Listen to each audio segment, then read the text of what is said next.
بسم الله والصلاة والسلام على رسول الله. مرحبا بكم البنات كالعادة والعوايد، وصفة جديدة وفيديو جديد. وصفتنا لليوم لحمة بعجين والله صفيحة.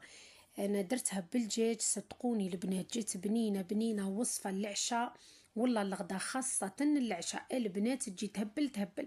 قبل ما نبداو صلوا على رسول الله. عندي 2 كيلات فرينة، أنا كيلت بالبول تاع الشوربة صغير، وانتوما تقدروا تكيلوا بالكاس، تقدروا ديروا 500 غرام، تقدروا ديروا واش تحبوا حسب العيلة تاعكم. هنا درت مغرفة كبيرة خميرة الخبز، مغرفة كبيرة سكر، ودرت نص كاس رايب والله البن. انا عندي الرايب في الفريجيدير، جبته سخن مليح، بعدها بليت به العجينة. درت مغرفة رشة ملح، ودرت نص كاس ماء دافي. نبدأ نخلط العجين تاعي بالشوي، ونزيد الماء بالتدريج حتى نتحصل على عجينة طرية. أنا درت قلت لكم هذا المقادير البنات، هذه الكمية، وانتم بإمكانكم تضاعفوا المقادير. هنا الفارينة حسب نوعية الفارينة، تقدروا الماء تدي لكم 2 كيسان، تقدر تدي لكم 3 كيسان، تقدر دير لكم نص كاس ولا كاس ماء دافي مع الرايب. هنا البنات الرايب ولا البن البنات راهو مليح بزاف للمعجنات، يعطيهم خفة وطراوة. صدقوني انا نستعملهم للبن، نستعمل للسوفلي، نستعمل الكامل المملحات ولا المعجنات اللي نديرهم. يا روعة، فضلكم البن ولا فضلكم الرايب ليش تجي فيه هذيك القاروسية الحماضة هذيك، ما طيشوش، استعملوه صدقوني روعة روعة روعة. هنا نزيد الماء بالتدريج، ونوعية تاع الفارينة ديما خيروا نوعية تاع الفارينة اللي تعود مليحة. انا ديما نشري فارينة تاع 5 كيلو، صح تاع ربي مرات نطيح في فارينة ماهيش مليحة كارثة، ومرات نشريها نلقاها تهبل كيما تاع هذا الخطرات تسخف. استعملتها للخبز الدار، للبيتزا، الواش بغيتو استعملوها. الكروكي تجيكم روعة روعة، للصابلي يعني ما تندموش عليها. ديما اشريو بال5 كيلو، خير ما تبداو رازوش تشريو باكي. انا كيما نشري سميت نشري الفارينة. هنا نزيد ربع كاس زيت، انا استعملت الزيت العادي، نتوما اللي يحب يستعمل زيت الزيتون يستعمل زيت الزيتون، وهذه ترجع لكم نتوما. هنا العجينة لازم تكون عجينة طرية، ما تكونش يابسة. قد ما كانت العجينة طرية مليحة تجيكم نتيجة ما شاء الله. العجين دوكا في الشتاء ديما حاولوا تحطوه في بلاصة دافية، سواء الفرن ولا، وكيعود الصيف راهي تخمر لكم ثمثم. هنا نغطي العجين تاعي ونخليه يدفى. صدقوني قلت لكم البنات هذا الوصفة روعة روعة روعة. العشاء والله الغدا، خاصة دوك مع العشاء مع الولاد مع القراية مع البرنامج مع الأدوات، راهي تنحي عليكم الغلبة. كيعود ما عندكمش كسرة وما عندكمش مطلوع ولا خبز، ديروا هذه الوصفة العشاء هما كاملة متعشين. انا شوفوا نص وصفة درتها كيما كانت، ونصف الاخرى زدت لها الفرماج، راكم تعرفوا الاولاد يحبوا الفراميج. هنا نغطي العجين تاعي ونخليه يخمر ويتحط العجينه ويضاعف الحجم تاعو. نولي للحشو. هنا الحشو واش درت 2 حبات طماطم، حب خيروا الطماطم الحمراء تجيكم نتيجه روعه. زدت عليها 2 قرون فلفل، قرن حار وقرن الاخر ماهوش حار، والحار بطبيعه الحال حسب الرغبه. انا قلت لكم راح نديرها بسكالوب بسدرجاج، وانتوما ديروها بواش تحبوا. هنا بعد ما نقطع الفلفل تاعي نزيد له دبشه والله معدنوس اللي متوفر عندكم. انا نحب الدبشه، درت له ربطه صغيره تاع دبشه. درت حبه بصله صغيره متوسطه. ودرت راس الثوم مع الدجاج يجي ما شاء الله. هنا نحط الحشو تاعي نرحيه كيما راكم تشوفوا. زدت له سكالوب، كملت رحيته مليح. نتبلوا البنات توابل، الا عندكم توابل الدجاج ما تستعملوش توابل اللي راح نديرهم انا. ما عندكمش توابل الدجاج استعملوا اللي درتهم انا، باش ما تجيكمش توابل طاغيين بزاف على اللحم. درت رشه راس الحانوت، رشه فلفل كحل، ورشه صغيره صغيره صغيره تاع كمون، رشه فلفل احمر. الحلو والحار بطبيعه الحال حسب الرغبه، ما تاكلوش الحار ما تستعملوش، بصح بيني وبينكم الحار ينحي السماطه ويبنل الماكله تاعكم. هنا نخلط مليح الخليط تاعي كيما راكم تشوفوا، نحطه بجيه. هنا زدت البنات رشه صغيره صغيره صغيره صغيره تاع ثوم بودر. انا سنينات تاع ثوم اللي درت صغير، تما راس صغير موش كبير، شفتو ناقص ثوم زدت لها الثوم البنات مع اللحم، خاصه الدجاج تجي فيها واحد البنه تهبل. هنا نحط الحشو تاعي بجيه ونولي للعجين تاعي. انا قلت لكم درتها بسترجاج، نتوما عندكم اللحم مرحي استعملوها اللحم مرحي، وديروا نفس التوابل ونفس المقادير اللي حطيتهم انا. ما عندكمش ديروها بالدجاج قلت لكم تجي تهبل.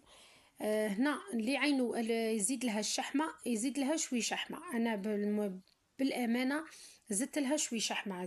سكالوب تاعي تعرفوه سكالوب ما فيش شحمه، زدت له شويه شحمه. هنا زدت له ثوم بودر.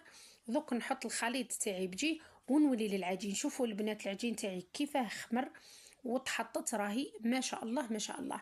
دوكا واش نولي نحكم ندلك العجين تاعي مليح، نديرو كرابع صغار قسما نقرصهم. وهنا الكرابع اللي ديروهم حسب المقله تاعكم، لي مقله صغيره ولا مقله كبيره ديروا بها العجين تاعكم. شوفي هنايا الحرة العجين قد ما عطيتي له حقه في الخمير قد ما يعطيك نتيجة ما شاء الله ما شاء الله. شوفوا العجينة راهي الله يبارك تهبل تمشي وحدها هكذا للمطلوع. المطلوع ثاني قد ما تدلكيه مليح وتخليه يخمر المرة الأولى وتعاودي تكسري له الخمير وتعاودي تخليه تقرصيه وتخليه يخمر حتى الوقت اللي تحطي الطاجين الحرة يجيك هذاك المطلوع مشاهد يجيك يهبل يهبل. والله يا العجين حسب قال لك كيما قالت لك راجلك على ما تعوديه والعجين على ما تدلكيه كيما تقول هما. هنا نخليهم كرابع. هنا في هذه المرحله البنات اني مانيش راح نخليها الزيت تخمر مليح. العجين تاعي العقده تاعي راهي واجده. دوك نكمل هذه الكرابع. شوفوا انا درت 2 كيلات جاتني كميه لبس بها جاني ما شاء الله ما شاء الله. قلت لكم هذه الصفيحه والله لحم بعجين روعة روعة وحد البنة والله هي البنات تهبل وتشبع ومليحة حتى بالولاد. دوك تشوفوا ديروها يعودوا ولادكم وحتى رجالتكم يهبلوا عليها يموتوا عليها تجي تسخف مليحة. ساعة ساعة نبدلوا ساعة شوي هكا ساعة شوي هكا وهذه هي. والله ما نلقاو ما نديرو نخمو على العشاء في الليل. ديري العشاء تستهني تروحي البلاصتك تبدا الصباح تولي تقولي انا غدوه واش راح ندير الغداء. ديري الغداء تولي تقولي في الليل انا واش راح ندير في الليل. يعني ربي يقدرنا ويقدركم يا حراير ان شاء الله. ربي يعطينا كيما تقول هما الخير والخمير والهنا والصحه والعافيه. وان شاء الله يطيب عشرة كل ولية ان شاء الله ويهنيها ويخليها مرفوع راسها في وليداتها ودارها ان شاء الله. هنا هذه الكربوعه اللي قعدت لي نكملها ونبدا ندير معاكم. هنا المقله البنات انا عندي هذا المقله نطيب فيها الغريف نطيب فيها الكريب نطيب فيها كل شيء وما نستعملهاش ما نستعملش فيها الموس ولا الفرشيطه باش ما نجرحهاش. هنا نبدا نحلل في القرص تاعي في العجين كيما راكم تشوفوا. نعاون روحي بالفارينه العجينه راهي تحطت راهي ما شاء الله عليها تمشي وحدها. نحط الحشو تاعي كيما راكم تشوفوا والمقله نحطها على النار تسخن مليح. ما ندير فيها لا زيت ما ندير فيها والو. قلت لكم انا المقله هذه عندها 7 سنين والله وانا نستعمل فيها. هنا راني نخدم وفي نفس الوقت راني نطيب ونكمل معاكم الحبات. ديجا الاولين راني طيبتهم وتكلوا سخونين. هي الصفيحه والله لحم بعجين تحب تتكل سخونه. طيب من روليها من وكوليها من بالصحه والهنا. قلت لكم المقله هذه استعملتها عندي مده. المقالي تاعكم ديما ولا ليمون اللي طيبوا فيهم في الفور ولا ديما حاولوا ما تجرحوهمش بالموس ما تحكوهمش بالشريط هذاك شريط الحره تاع السيلان راهو يفسد لكم المول تاعكم ولا المقله تاعكم وتعود تلصق صافي طيشيها. والمقله قد ما حافظتي عليها قد ما تعطيك نتيجه لاباس بها. هنا شوفوا العجين كيف راهو يمشي وحده. نكمل معاكم هذا الحبات ندير الحشو تاعي ونحطه يطيب على الماء في المقله. هنا قلت لكم اللي يحب يدير لها الفرماج يدير لها الفرماج خاصه اللي يعود عنده وليدات صغار. انا نص درته بالفرماج ونص الاخر خليته هكذا الوصفه كيما راهي. ما نحبهاش بالفرماج بس صدقوني كي داروا لها الاولاد الفرماج جات تسخف.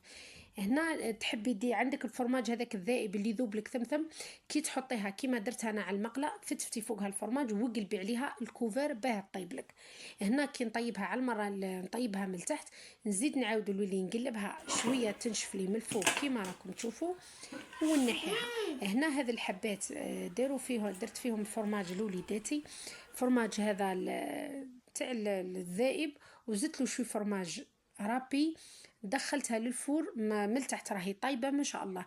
شعلت لها غير شويه برك تذوب، قلت لكم الى عاد نوعيه تاع كاين فرماج تحطيه في المقله ثمثم يذوب. هذاك مليح. انا هذا الفرماج اللي عندي ما يذوبليش في المقله، نشتا قلبت عليه الكوفر بصح ما يذوبش للاسف. كاين نوعيه تاع فرماج مليحه، وكاينه نوعيه تاع فرماج اللي تعود ماهيش مليحه. ان شاء الله نتمنى لي يحسنوا النوعيه. كيما انا مولفه نستعمل الوليد، مولفه نستعمل امازيغ، روعه روعه روعه. ساندويتش مولفه نستعمل بزاف الانواع، بصح مرات يكون مليح ومرات يفزد. هنا راكم تشوفوا هاني شعلت له غير من الفوق شويه يحمر ونحيته، وهذو درتهم عادي. شوفوا هنا كيفاه طابت المقله هذه، طيب ما شاء الله. هنا الصفيحه تاعي راهي طابت، قلت لكم روليوها وكلوها سخونه وبالصحه. ولهنا وحد الريحه يا البنات، تهبل تهبل تهبل. ننصحكم غير تجربوها والله ماكم راحين تندموا عليها. نتمنى البنات تجربوا الوصفة تاع اليوم وتنجحوا فيها، شهيتكم في الجنة إن شاء الله. الله يهنينا ويهنيكم، ربي يرزقنا ويرزقكم القبول ومحبة الرسول. قولوا آمين أجمعين يا رب العالمين. ما تنسونيش البنات بدعمكم ليا